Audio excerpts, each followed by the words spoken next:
Puji Tuhan, kita umat Tuhan, kita adalah umat kepunyaannya sendiri. Biar kita senantiasa boleh menyanyi dan memuliakan Dia. Dia Allah yang mengasihi kita. Haleluya. Kembali kita angkat pujian kita, tiada terukur kasih setiamu. Soalnya kita bangkit berdiri, bersukacita mengangkat pujian itu kepada Tuhan. Haleluya.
Persilakan duduk.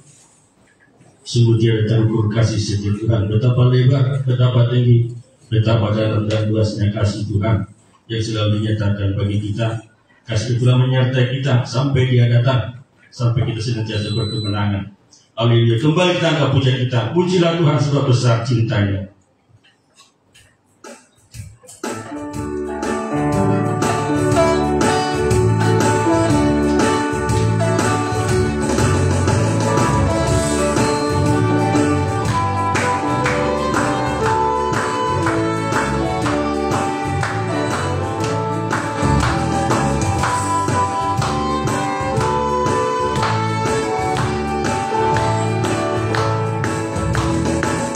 Tuhan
Bahasanya kita akan menikmati firman Tuhan dan siapkan hati kita, terbuka pikiran kita untuk kita memahami apa kehendak Tuhan, apa masuk dalam kehidupan kita.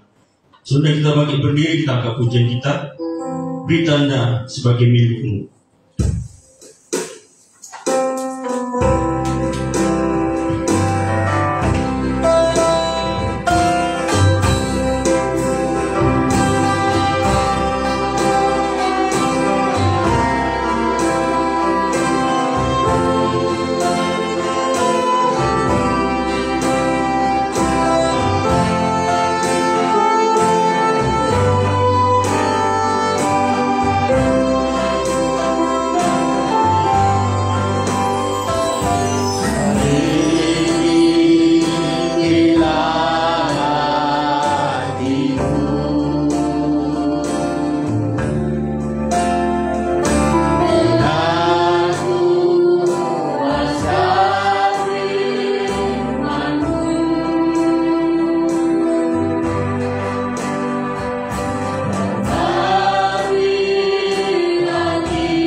Sungguh kami bersyukur betapa besar perhatian Tuhan bagi kami.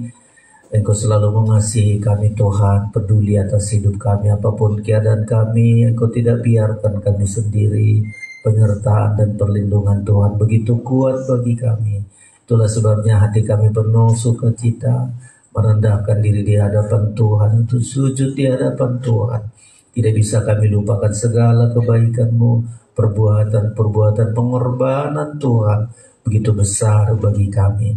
Kami bersyukur sebelum kami sujud di hadapan Tuhan, kami mau menerima firman yang selalu menopang kami, menggairahkan kami untuk sujud di hadapan-Mu ya Tuhan. Urapi kami, berikan iman percaya kepada kami untuk menerima firman-Mu. Terlebih hamba-Mu urapi, menyampaikan firman dengan kebenaran ya Tuhan. Kami bersyukur, kami sambut firman-Mu di dalam nama Yesus Tuhan kami. Kami berdoa, haleluya, amin. Silakan duduk Bapak Ibu Saudara-saudara sekalian.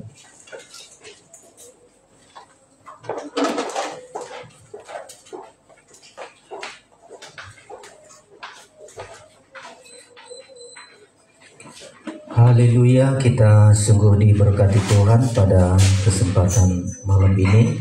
Pertolongan dan kasih Tuhan begitu besar bagi kita, memberikan kesempatan bagi kita untuk sujud di hadapan Tuhan, karena Dialah yang menyelamatkan kita, menyertai kita, memimpin kita sampai kita bisa pada malam ini datang di hadapan Tuhan untuk sujud di hadapan Tuhan. Sebelum menyampaikan firman Allah, kami sampaikan salam sejahtera bagi kita semua. Salam. Ya, Tuhan memberkati kita.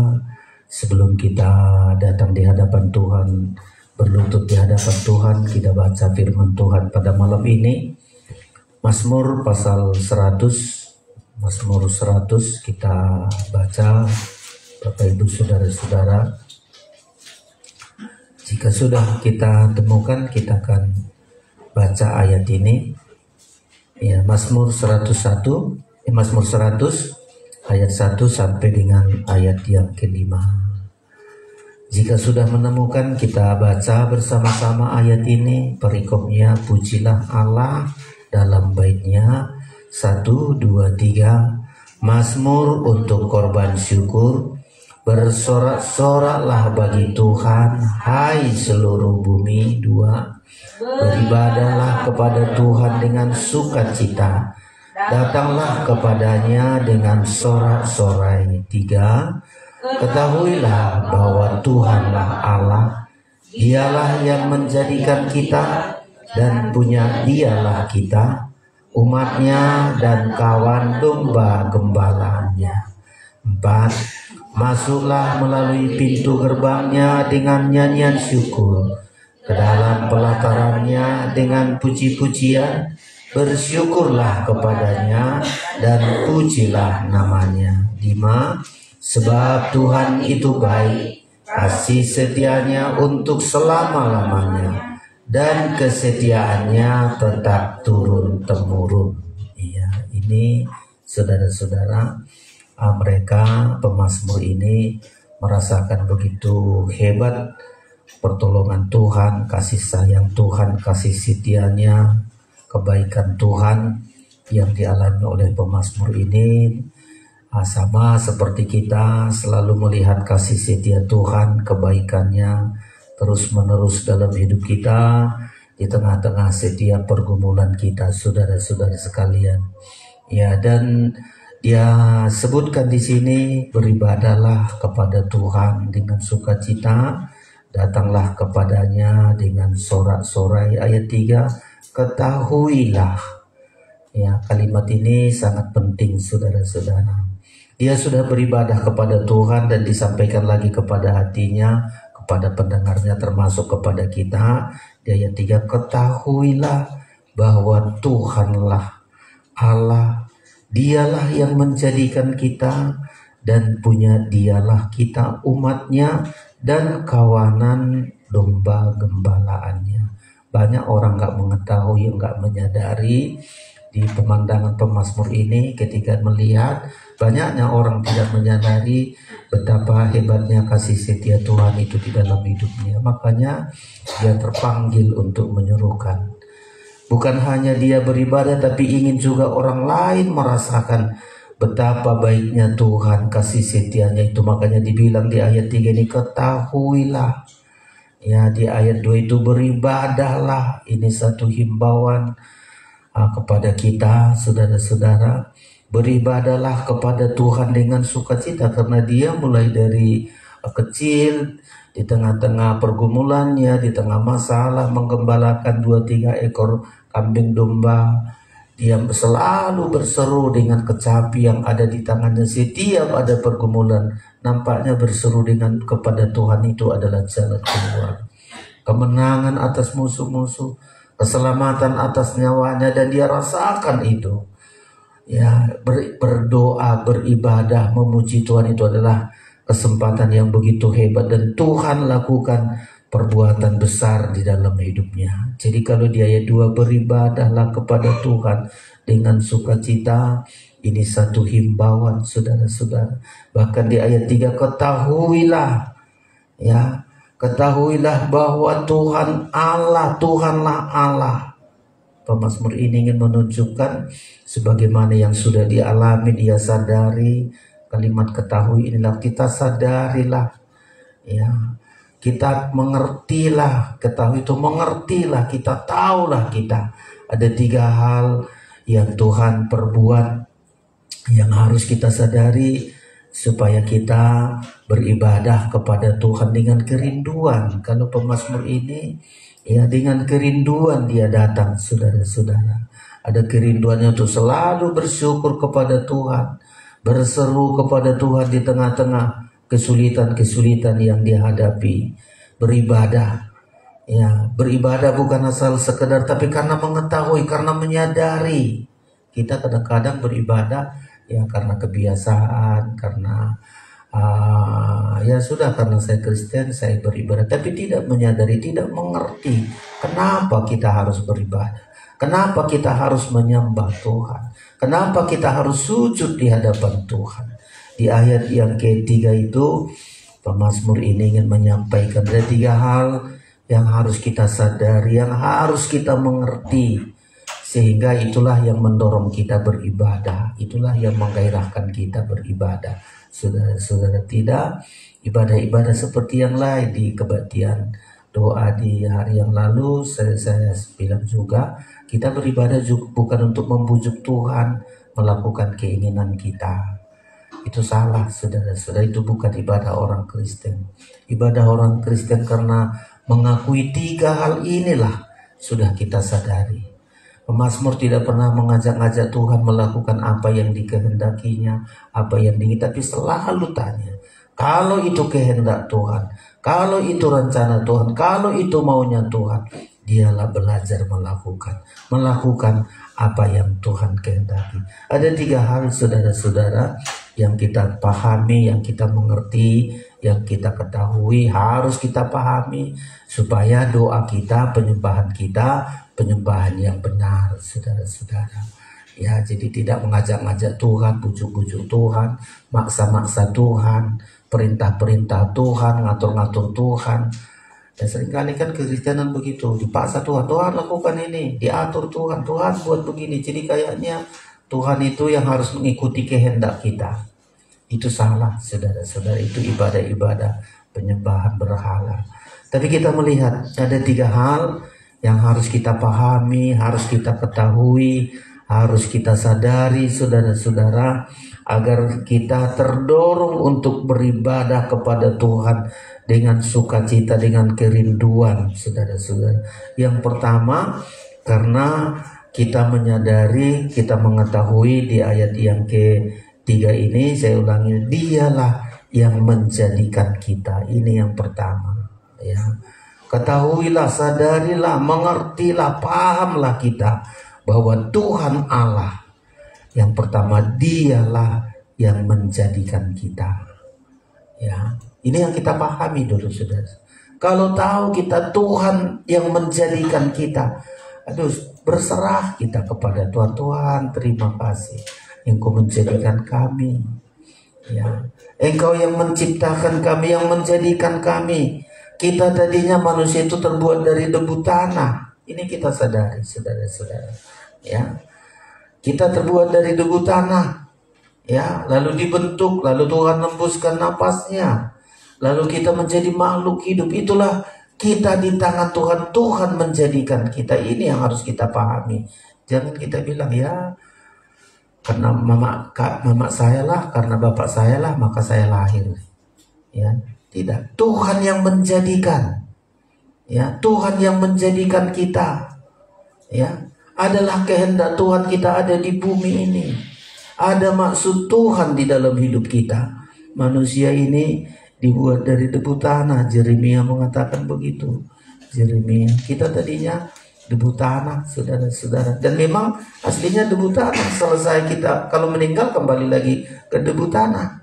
Tapi karena sudah Tuhan ciptakan kita, tidak selamanya kita akan dibangkitkan, saudara-saudara.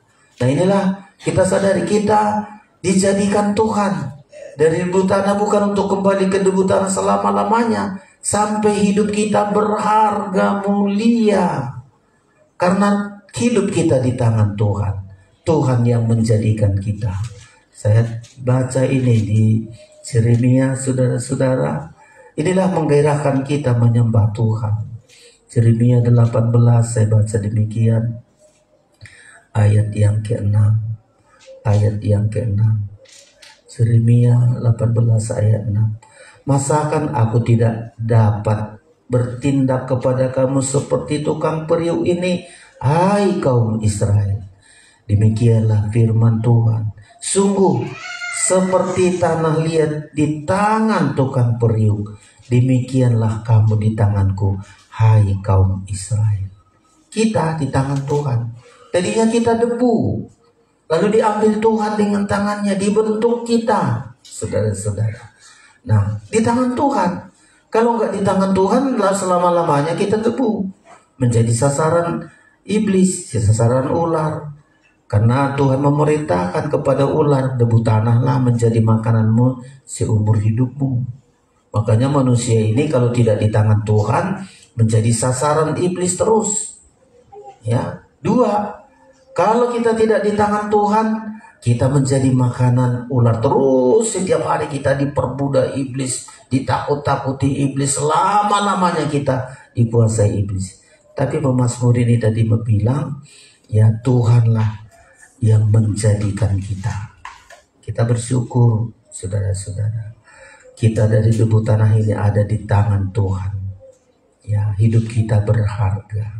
Kalau enggak di tangan Tuhan, kita di tangannya iblis. Aduh, saudara-saudara, kaya, pandai, apa semua. Kalau di tangan iblis, berakhir dengan sengsara selama-lamanya sampai ke lautan api neraka. Tapi kita, Tuhanlah yang menjadikan kita. Seringkali kita bilang, Tuhan, pemazmur bilang, siapakah diriku ini kalau bukan tangan Tuhan yang membentuk. Kalau bukan tangan Tuhan, hidup kita nggak berharga. Ya, manusia ini kalau hidup ya dari debu, pulang pun kepada debu. Coba kalau meninggal, paling 1 guni tanah lah kembalinya, saudara-saudara. Nggak sampai kurasa kalau sudah meninggal manusia ini, mati debu. Ya, jadi debu tinggal tulang-tulang sajalah nampak. Sudah nggak sampai 1 guni tanah. Itulah manusia. Tapi Tuhan berkata, kalau kita ada di tangan Tuhan, Dia yang menjadikan kita. Bukan hanya untuk hidup di dunia ini kita dijadikan. Begitu kita hidup di dunia ini, kita beribadah, kita menyembah Tuhan, kita melayani Tuhan. Kalau kita mati, Tuhan berkata, kita akan dibangkitkan. Ya, kita dibangkitkan untuk bertemu dengan Yesus, mempelai pria sorga. Kita menjadi mempelai yang kudus bagi Kristus untuk selama-lamanya. Dibawa kita memerintah bersama dengan Tuhan. Dan dibawa kita masuk kota Yerusalem baru. Itulah indahnya, makanya kita seringkali beribadah kepada Tuhan. Karena kita mengerti ini. Karena mengetahui bahwa Tuhanlah menjadikan kita. Jadi bergairah kita beribadah. Aku beribadah bukan mengajak Tuhan untuk mau saya, mengikuti keinginan saya, tidak. Saya beribadah karena aku di tangan Tuhan. Aku selalu dibentuk dengan segala kelemahan, segala kekurangan, segala keterbatasanku. Kalau aku di tangan Tuhan. Nyanyian kita sering berkata, hidupku berharga, hidupku mulia, hidupku sangat indah di hadapan Tuhan. Ini yang menggairahkan kita menyembah Tuhan. Tidak disuruh pun kita beribadah. Tidak disuruh-suruh siapapun kita berdoa, kita menyembah. Karena kita di tangan Tuhan. Ya, kita di tangan Tuhan. Kita dibentuk Tuhan. Dari segala keterbatasan kita. Kalau itu pemazmur Daud, segala-segalanya dia yang paling terbatas sampai dilupakan ayahnya. Ya, saat abang-abangnya ikut berperang karena ayahnya yakin ini abang-abangnya ini cakap, pandai. Tapi Daud, ya, yang nggak terlalu cakap, nggak terlalu terampil, semua keterbatasan. Makanya ketika pesta datang Samuel untuk mencari pemimpin bagi bangsa Israel, ayahnya Isai nggak mengingat dia. Panggil yang si abangan, nomor 2, nomor 3. Samuel bilang nggak ada ini diutus Tuhan. Masih adakah anakmu Isai? Masih ada anakmu? Oh iya, rupanya masih ada. Si Daud. Di mana dia? Di penggembalaan. Saudara-saudara. Tapi karena Daud selalu mulai dari kecil dengan kecapi yang ada, selalu menyerahkan hidupnya di tangan Tuhan. Dipakai Tuhan lah, saudara-saudara. Hidup kita di tangan Tuhan. Kalau kita ketahui, kita paham, kita menyadari bahwa hidup kita ini Tuhan yang menjadikan kita. Saya kira gak terlalu khawatir kita masa depan kita. Karena Tuhan menjadikan kita. Seringkali saya bilang, sebelum kita merencanakan, rencana Tuhan itu lebih hebat. Dulu kita berencana, seringkali dulu masih belum punya apa-apa kita. Kita ingat itu, Tuhan, punya gini aja pun sudah senang aku. Ya, saya dulu begitu. Ya, kalau pergi dulu masih ngontrak-ngontrak, kayak mulai dari Kalimantan, Bengkulu, susah-susah tuh Tuhan segini pun udah senang kali lah aku rasa. Tuhan katakan bukan itu ku rencanakan, lebih dari itu. Kalau mau kau di tanganku, kata Tuhan. Kalau mau kau sadari aku yang menjadikan engkau, menjadikan kita mulai dari sejak kecil sampai masa tua kita. Kita sadari, kita pahami Tuhan yang kau menjadikan aku. Hari ini aku hidup, besok aku hidup sampai masa depanku. Inilah pemazmur ini berkata, ya, beribadahlah kepada Tuhan. Ketahuilah bahwa dialah yang menjadikan kita. Ini yang pertama menggairahkan kita beribadah, apalagi melayani Tuhan. Ya, saya melayani Tuhan, banyak susah, duka, senang, semua. Saya bilang bagian dari tangan Tuhan dalam hidupku. Aku di tangan Tuhan, Tuhan yang menjadikan. Dialah yang menjadikan kita. Percaya kita, saudara-saudara. Segala sesuatu dijadikan Tuhan asal mau kita berada di tangan Tuhan. Indah hidup kita, saudara-saudara. Tadi sudah saya ulangi, Tuhan jadikan kita bukan hanya budak pekerjaan. Ingat itu, kita bekerja. Dan memang kita bekerja, tapi Tuhan yang membuat berhasil. Ya, katakan Tuhan, Engkau menjadikan aku, berikan aku pekerjaan. Beri di mana aku bekerja, berkati pekerjaanku, nampaknya sederhana, rendah. Tapi karena Engkau, ya, aku ada di tangan Tuhan, Engkau menjadikan aku. Engkau bisa melakukan mujizat-mujizat. Di keterbatasan kita, mungkin kita tidak terlalu pandai, tidak terlalu hebat, biasa-biasa saja. Tadi sudah saya bilang Daud, nggak ada yang diandalkan menurut orang tuanya, menurut abang-abangnya nggak ada satu kecakapan apapun kepada Daud. Mungkin kalau dia punya umban tadi selalu direndahkan, abangnya apa lah guna umban-umban ini, mana bisa di peperangan, apalah gunanya kecapi ini, direndahkan. Tetapi karena itu dia yang menjadikan, Tuhan yang menjadikan dia. Apapun yang ada di tangannya, di segala keterbatasannya itu, di keterbatasannya Tuhan berkuasa. Umbannya bisa menjatuhkan Goliat.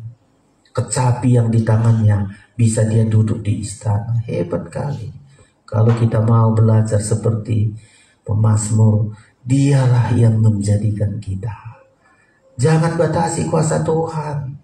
Kalau Dia berkuasa menjadikan kita, Dia berkuasa menyediakan masa depan kita, menyediakan hidup hari ini, bahkan menyediakan kehidupan kekal, jadi mempelai Kristus, masuk kerajaan 1000 tahun, Yerusalem baru. Bukan karena kekuatan kita, Dia yang menjadikan. Ya, pesta anak domba Allah disediakan semua. Kita memerintah bukan dari kepandaian kita nanti. Ya, kita masuk kota yang Yerusalem baru yang sangat indah. Karena Dialah yang menjadikan kita. Ini yang pertama, saudara-saudara. Beribadahlah kepada Tuhan karena kita menyadari, kita memahami bahwa Tuhanlah yang menjadikan kita. Ya, masa depan kita, kebutuhan kita, segala sesuatu asal kita berada di tangan Tuhan. Ini yang pertama. Yang kedua, beribadahlah kepada Tuhan karena kita menyadari bahwa punya Dialah kita. Itu di ayat lanjutnya. Dialah yang menjadikan kita dan punya Dialah kita. Coba, indah kali saudara-saudara. Tadi Dia yang menjadikan kita, dibentuk kita. Di tangannya selalu membentuk kita dari keterbatasan kita. Dibentuk, diperlengkapi, dipersiapkan. Selalu karena kita di tangan Tuhan. Yang kedua, punya Dialah kita. Dia, kita kepunyaannya. Ya. Kita adalah kepunyaan Tuhan, miliknya Tuhan. Ya. Segala miliknya Tuhan. Tuhan perhatian khusus, saudara-saudara. Ya, Dia memperhatikan kita secara khusus. Seringkali kita katakan kita milik kesayangan Tuhan. Ya, milik kesayangan Tuhan.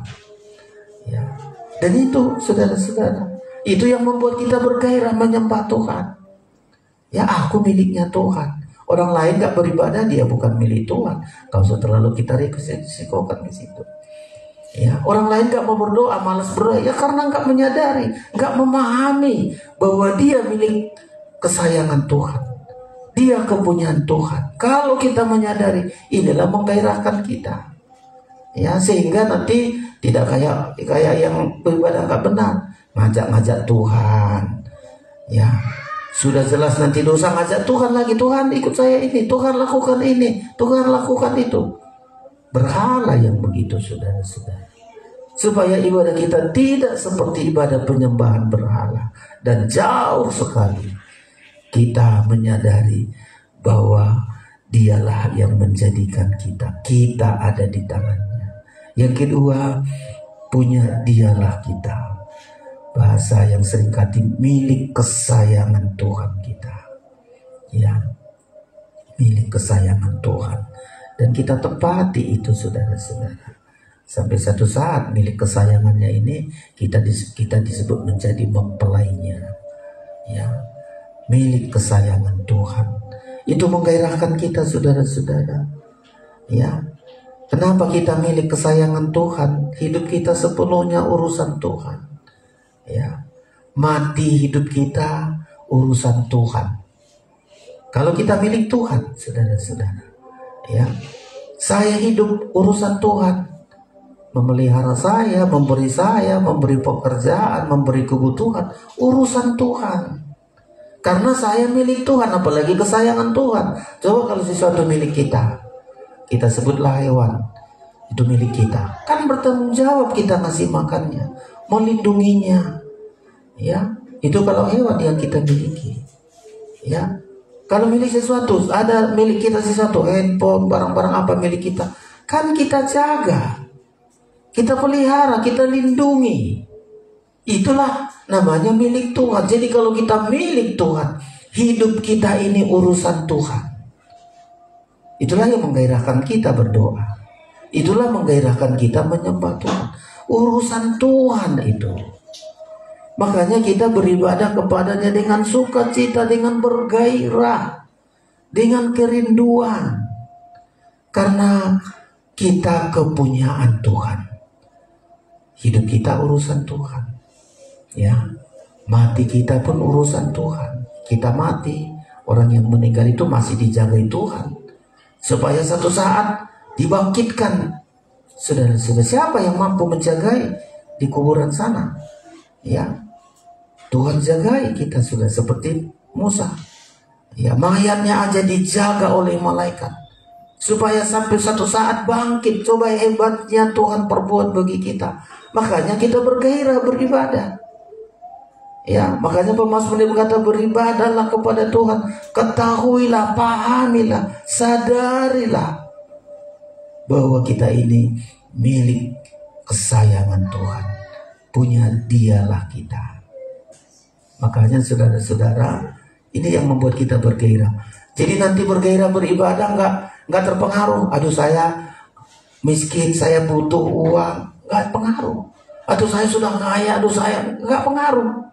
Beribadah kepada Tuhan bukan diukur karena kita kaya, kita miskin, kita dijawab doa kita atau enggak. Enggak itu, saudara-saudara. Kadang dijawab, kadang enggak. Ya, kalau Rasul Paulus ada duri dalam dagingnya, sudah berdoa, dia sudah berlakukan semua. Tuhan katakan, biarkan itu duri dalam dagingmu supaya kau rendah hati. Ya. Jadi ibadah kita nggak terpengaruh, aduh doaku dijawab atau doaku nggak dijawab, aku ditolong Tuhan atau nggak ditolong Tuhan. Bukan itu nanti. Kenapa kita beribadah? Bukan karena aduh kok ajak Tuhan nolong saya, kok ajak Tuhan membantu saya, kok ajak Tuhan. Bukan, saudara-saudara. Makanya saya kembali ini karena kebaktian doa kemarin juga begitu. Jangan salah ibadah kita ngajak-ngajak Tuhan, mengikuti kehendak kita. Enggak, itu ibadah yang tidak benar menurut firman Allah. Tapi ibadah yang benar, beribadah benar karena kita mengetahui, paham kita. Apa yang kita pahami? Karena Tuhan yang menjadikan kita. Kita di tangan Tuhan. Itu aja alasan kita beribadah sangat tepat. Kalau kali ini aku ditolong Tuhan, besok pasti ditolong Tuhan. Kalau kali ini doaku nggak dijawab, nggak apa-apa, urusan Tuhan itu. Satu saat pasti dijawab Tuhan. Tapi aku beribadah karena Dialah yang menjadikan aku. Aku hidup di tangan Tuhan. Itu alasan kita beribadah. Itu yang kita sadari. Itu yang kita ketahui sehingga kita beribadah. Yang kedua, kita beribadah kepada Tuhan kita karena kita ketahui, karena kita pahami, karena kita mengerti bahwa punya Dialah kita. Urusan hidup kita, urusan Tuhan sepenuhnya. Kita bergantung kepada Tuhan. Itulah kalau kita kepunyaan Tuhan, miliknya Tuhan. Bergantung sepenuh kepada Tuhan. Hidupku bergantung kepada, sampai mati pun bergantung kepada Tuhan. Kalau mati, ya bergantung kemana kita? Harta kita nggak kita bawa, keluarga kita nggak kita bawa, di liang kubur sana siapa kita bawa? Nggak ada. Ya, makanya Tuhan juga selalu menyertai kita sampai satu saat sangkakala terakhir kita dengar kita dibangkitkan. Nah inilah saudara-saudara, karena kita kepunyaan Tuhan. Kalau bukan kepunyaan Tuhan, nggak peduli amat Tuhan, nggak dengarkan sangkakala terakhir. Jadi mati dan hidup kita itu urusannya Tuhan. Makanya kalau kita rasa sakit, Tuhan, hidupku ini urusan Tuhan. Ada rasa sakit begini, ada rasa butuh, ada perjuangan begitu berat, ada masalah begitu berat dalam hidupku. Serahkan sama Tuhan. Ku taruh di tangannya, Tuhan, ku serahkan ke dalam tangan Tuhan. Karena Engkau Tuhan yang memiliki hidupku. Aku milik kepunyaan, milik kesayanganmu. Gak Engkau biarkan aku dalam kesukaran, kesusahan selama-lamanya. Kesusahan, kesukaran itu akan kita lihat tangan kuasa Tuhan untuk selalu menopang kita. Ya. Jadi ini yang harus kita pahami, beribadah kepada Tuhan. Karena yang kedua kita pahami adalah punya Dialah kita, milik kesayangannya. Kita bergantung sepenuhnya kepada Tuhan. Urusan sehari-hari, urusan pekerjaan, urusan sekolah, Tuhan, aku milikmu. Aku beda dengan orang lain. Orang lain bukan milikmu, aku milik kesayanganmu. Tolong saya, bantu saya, Tuhan, nyatakan kuasamu. Berserah kita, saudara-saudara, karena kita hidup di tangannya Tuhan. Ya, kita selalu memuliakan Tuhan. Kemarin di minggu kemarin Abraham dalam segala kelemahannya, sudah di masa tuanya nggak didengar Tuhan doanya. Nampaknya sudah anaknya pun di masa tua baru lahir, tapi dia percaya dan dia tetap memuji Tuhan. Kemarin sudah kita baca, dia tidak bimbang, dia yakin, dia percaya dan tetap memuliakan Tuhan. Walau doanya nggak segera dikabulkan Tuhan, walau yang diharapkan belum segera nampak, tetap berdoa, tetap percaya, tetap memuliakan Tuhan. Karena kita milik kesayangannya Tuhan. Kita selalu memuliakan Tuhan, mengagungkan Tuhan. Karena milik kesayangannya, diminta Tuhan dari milik kesayangannya memuji Tuhan, menyembah Tuhan. Dulu itu yang dirindukan kepada Adam dan Hawa. Tuhan lengkapi semua di Taman Eden. Gak ada kurang suatu apapun. Hanya satu dirindukan Tuhan, Bang. Adam dan Hawa menyembah Tuhan, memuji Tuhan, mengagungkan. Itu aja kerjaannya. Dari yang lain-lain, cukupkan semua buah-buahan, segala lengkap diperlengkapi Tuhan. Tapi Adam dan Hawa gagal memuliakan Tuhan. Gagal dia memuliakan Tuhan. Ya, gagal dia mengagungkan Tuhan. Makanya kita umat di hari-hari terakhir ini, kalau kita milik kesayangan Tuhan, umat kepunyaannya, agungkan Tuhan, muliakan Tuhan. Ada masalah, iya, ada kesukaran, benar, tetapi tetap memuliakan Tuhan, tetap percaya Tuhan akan lakukan perbuatan besar, karena kita ini milik kepunyaannya, milik kesayangannya, saudara-saudara. Itu yang kedua. Dan yang ketiga, beribadah kepada Tuhan karena kita memahami, kita tahu, kita sadari. Ini saya ulang-ulangi supaya ibadah kita jangan seperti ibadah penyembahan berhala, tapi ibadah yang benar. Apalagi yang kita pahami. Ayat selanjutnya masih di ayat 2. Ketahuilah bahwa Tuhanlah Allah, Dialah yang menjadikan kita, dan punya Dialah kita. Yang ketiga, umatnya dan kawanan domba gembalaannya. Ini yang ketiga, menggairahkan kita beribadah, saudara-saudara. Ya, kita umatnya dan kawanan domba gembalaannya. Kita tempatkan kita sebagai domba. Ya, ini menggairahkan kita. Kalau saya nggak beribadah, kalau saya nggak sungguh-sungguh beribadah, seperti domba yang menjauh, terhilang. Tapi saya beribadah karena saya ketahui saya hanya domba. Kan dicatat di sini, domba. Ya, kawanan domba. Gak ada kemampuan kita. Kita hanya domba, gak pandai mencari nafkah. Domba itu gak tahu di mana rumput yang hijau. Gembala yang menunjukkan. Domba gak tahu melindungi dirinya. Ada mangsa serigala, dia gak ada senjata untuk melindungi. Tapi ada gembala. Ya, inilah yang menggairahkan kita beribadah. Ya, saya domba, saya gak ada kekuatan. Kalau saya gak beribadah, mana kecukupan saya? Mana saya mampu hidup? Ya, saya domba, kalau saya nggak beribadah, siapa nanti yang melindungi saya? Makanya kita bergairah beribadah. Makanya tiga inilah yang harus kita sadari, saudara-saudara, agar kita beribadah kepada Tuhan dengan sukacita, dengan ketulusan, dengan kesungguhan, dengan gairah. Kita beribadah. Kita hanya seperti kawanan domba. Kawanan domba. Kenapa disebut kawanan domba? Domba itu gak bisa jalan sendiri.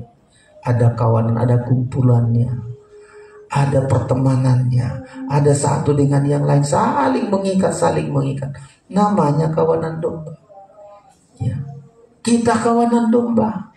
Inilah yang menggairahkan kita beribadah. Inilah yang menggairahkan kita bersyukur beribadah kepada Tuhan.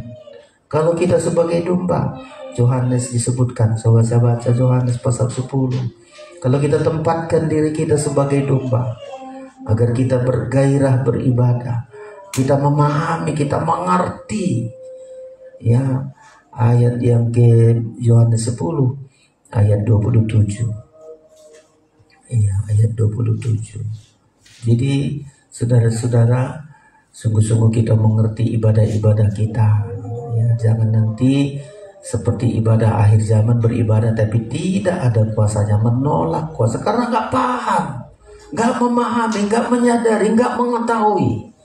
Makanya kita diajarkan ini. Yohanes 10 ayat 27 demikian. Domba-dombaku mendengarkan suaraku, dan aku mengenal mereka, dan mereka mengikut aku. Jadi kalau kita domba, kita beribadah, ibadah inilah tandanya kita dengar-dengar suaranya. Di ibadahlah kita mendengar suaranya. Kita mengikuti dia, mereka mengikuti aku, mereka mengikut aku. 28. Dan Tuhan lakukan ini 3 hal. Dan aku memberikan hidup yang kekal kepada mereka. Hidup kekal ini bukan hanya di sorga, hidup sejati, hidup sesungguhnya. Ya, kadang-kadang orang menganggap hidup kekal hanya urusan di sorga. Sebenarnya enggak. Kalau kita tergembala mendengar suara Tuhan dan mengikut Tuhan, kita mendapat kehidupan yang sejati, hidup yang sesungguhnya. Walau kita sederhana, biasa, sudah mendapat hidup sesungguhnya. Ya, hidup yang sejati ini yang pertama. Aku memberikan hidup yang kekal kepada mereka. Yang kedua, mereka pasti tidak akan binasa. Nah, karena ada pembinasa, saudara-saudara. Kita tidak binasa, kita selamat. Keselamatan kita, keselamatan sekarang sampai keselamatan kekal. Kita tidak binasa. Ya, selama-lamanya tidak binasa. Ini yang Tuhan lakukan sebagai gembala. Terakhir, tidak akan binasa sampai selama-lamanya. Dan seorang pun tidak akan merebut mereka dari tanganku. Seorang pun tidak akan merampas kita dari tangannya Tuhan. Jadi kita, saudara-saudara, kalau kita beribadah karena kita sadari kita domba. Ya, saya domba. Lemah, nggak ada kemampuan untuk cari rezeki pun, nggak ada kemampuan, nggak ada keterampilan, nggak ada kehebatan apa-apa. Tapi Tuhan gembala itu menunjukkan. Untuk melindungi juga nggak ada senjata untuk melindungi. Tapi Tuhan yang melindungi. Makanya disebutkan 3 ini kita dengar-dengaran, kita mengikut Tuhan. Dan yang Tuhan lakukan bagi kita, saudara-saudara, Dia selalu memberikan hidup. Ya, sumber hidup kita bisa makan, kita bisa pakaian, bisa apa saja. Karena Dia yang memberikan hidup kepada kita. Ya. Kalau kita nggak beribadah, saya dari mana nanti sumber hidupku? Ya. Kalau saya nggak beribadah, rugi saya, nggak ada menjamin hidup saya. Ya. Makanya bergairah beribadah. Kalau saya nggak beribadah, saya nanti menghadapi pembinasa. Ya, maut di mana-mana. Tapi kalau saya beribadah, gembala itu melindungi. Ya. Dan tidak seorang pun merampas, menjauhkan kita dari Tuhan. Ya. Makanya kita bergairah beribadah, saudara-saudara. Jadi malam ini tema kita beribadahlah kepada Tuhan dengan sukacita, dengan gairah, dengan kerinduan. Karena kita mengetahui, kita menyadari, kita memahami bahwa Tuhanlah yang menjadikan kita. Kita di tangan Tuhan. Kita hanya dari debu tapi dibentuk di tangan Tuhan. Jadi berharga, jadi mulia. Tuhan persiapkan kita terus mulia. Ya, bukan hanya nanti dikubur tapi kita dibangkitkan kalau toh kita mati, saudara-saudara. Yang kedua, beribadah kepada Tuhan karena kita menyadari punya Dialah kita. Urusan hidup itu urusan Tuhan. Sampai urusan mati juga urusan Tuhan. Kita hidup di tangannya Tuhan, bergantung sepenuh kepada Tuhan. Makanya kita bergairah beribadah. Yang ketiga, kita beribadah kepada Tuhan Karena kita menyadari, kita mengetahui, kita memahami bahwa kita hanya kawanan domba. Kawanan domba nggak pandai mencari makan, nggak punya kemampuan, untuk mendapatkan rumput hijau, nggak ada senjata untuk melindungi. Makanya kita beribadah. Ada gembala yang selalu menyertai kita, gembala yang selalu memberikan keselamatan kepada kita, memberikan hidup kepada kita. Gembala itu yang selalu melepaskan kita agar tidak binasa. Gembala itu yang selalu menolong kita, nggak ada seorang pun merampas kita dari tangannya. Inilah gunanya beribadah. Jadi jangan nanti seperti ibadah akhir zaman, mereka beribadah tapi menolak kuasanya. Kenapa nggak merasakan kuasanya? Karena itu tadi, ya beribadah ngajak Tuhan ngikuti kemauannya, ngajak Tuhan mengikuti keinginannya. Kalau nggak diikuti Tuhan ngambek, ya. Tuhan nggak ngikut saya, udahlah, nggak lagi aku ngajak Tuhan. Banyaklah orang begitu, kecewa dia sama Tuhan. Aku sudah beribadah begini kok nggak kaya, nggak kayak orang. Kecewa karena nggak mengerti, nggak mengetahui. Beribadah kepada Tuhan tidak mengetahui, tidak memahami apa yang rencana Tuhan. Beribadah kepada Tuhan, ya, sampai satu saat, ya, menghujat Tuhan. Kenapa? Karena beribadah kepada Tuhan tidak paham, tidak memahami. Tapi Mazmur ini tadi sudah mengajari kita. Beribadahlah kita kepada Tuhan dan ketahuilah, pahamilah 3 hal ini, saudara-saudara. Malam ini juga kita mau sujud di hadapan Tuhan. Bukan membujuk Tuhan untuk mengikuti kemauan kita, tapi karena kita dibentuk, dijadikan miliknya, kita juga domba gembalaannya. Makanya kita bergairah beribadah, melayani Tuhan. Pemain musik datang ke depan untuk kita datang di hadapan Tuhan, untuk sujud di hadapan Tuhan. Tuhan selalu menolongku. Kita persiapkan diri kita untuk sujud di hadapan Tuhan. Tuhan selalu menolongku. Musim akan selalu berganti. Semua keadaan di dunia berganti-ganti, berubah. Gak ada satu yang kekal. Tapi karena kita miliknya Tuhan, kepunyaan Tuhan, di tangan Tuhan, hidup kita selalu bersyukur, selalu menyembah Tuhan. Tuhan selalu menolongku.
tanpa diharap. Seukur dari atas lagi, musim akan selalu berganti. Musim akan selalu berganti. Terima kasih, kasih setiamu dalam kami mengetahui betapa dalam kasih Engkau menjadikan kami milik kesayangan-Mu, kami kawanan domba-Mu Tuhan. Percaya, yakin Tuhan memberkati, Tuhan memberkati. Amin. Ku yakin Tuhan melindungi,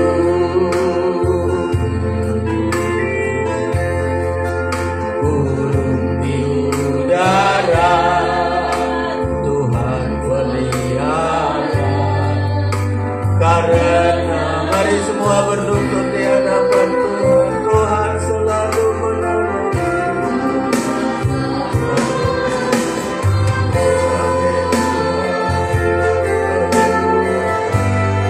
Selalu menjaga sampai aku tak akan terjadi tanpa seizin-Mu.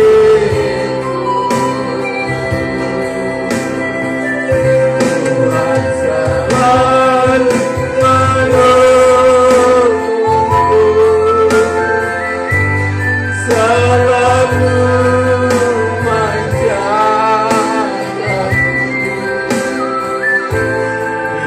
Dia menenangkanku dan meliharaku. Dengan percaya lagi, katakan Tuhan selalu menolongku. Selalu menolongku.